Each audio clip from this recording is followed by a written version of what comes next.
request of the Texas Department of Public Safety. This is a child abduction alert issued by the Texas Amber Alert Network. The Austin Police Department is searching for Mackenzie Byrne, white, female, 3 years old, 3 feet 2 inches /2013, 3 feet 4 inches, 30 pounds, brown hair, brown eyes, and wearing a gray shirt and pink and purple pants.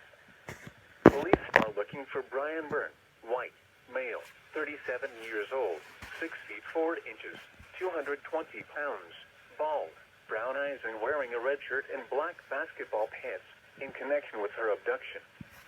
The suspect is driving a silver 2012 Toyota Tundra with a Texas license plate number of BP70978.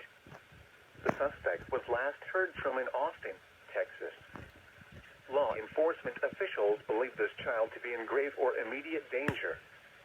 If you have any information regarding this abduction, call the Austin Police Department at 737-228-9357.